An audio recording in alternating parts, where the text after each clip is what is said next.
Assalamualaikum warahmatullahi wabarakatuh. Saya Nengleni Marliana dengan NIM 2001549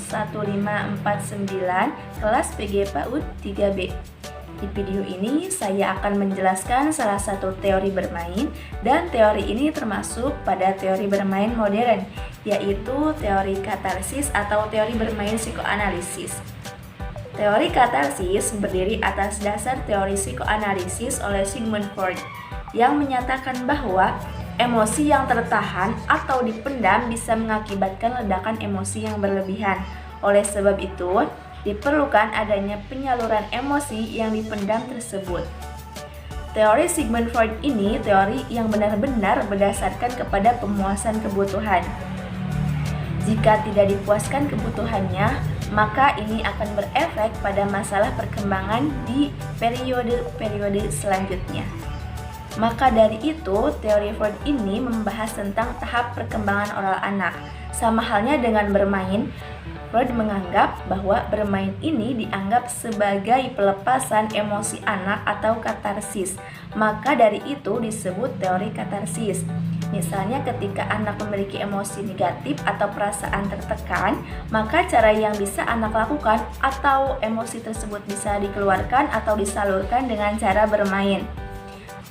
Kemudian dengan bermain, anak dapat mengeluarkan perasaan negatif seperti perasaan tidak menyenangkan atau traumatik, dan harapan-harapan yang tidak terwujud dalam kehidupan nyata. Jadi jika ada perasaan-perasaan yang tidak menyenangkan, traumatik, atau harapan-harapan yang tidak terwujud dalam kehidupan nyata, maka dengan bermainlah perasaan tersebut akan terpuaskan, atau dengan kata lain, Freud menyebutnya dengan katarsis. Contohnya, ada anak yang mendapat hukuman fisik dari guru ketika di sekolahnya. Kemudian karena anak-anak ini merasa harus menjaga etika kesopanannya kepada orang yang lebih tua, otomatis anak itu tidak membalas atau memendam perasaan tidak enak di dalam hatinya. Maka dengan bermain, perasaan-perasaan negatif ini disalurkan, misalnya dengan permainan perang-perangan atau permainan pura-pura yang disebut juga bermain peran seperti memukul boneka.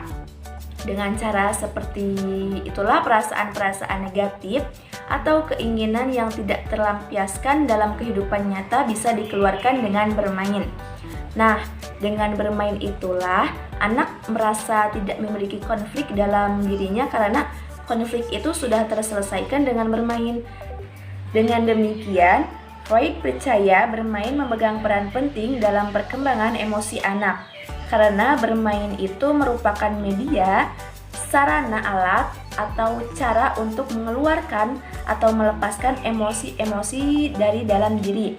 Bermain juga merupakan media untuk belajar mengatasi pengalaman traumatik atau frustasi. Dan bermain merupakan salah satu cara untuk mengukur, menguasai, dan mengetahui sifat suatu alat. Mungkin sekian dari saya. Wassalamualaikum warahmatullahi wabarakatuh.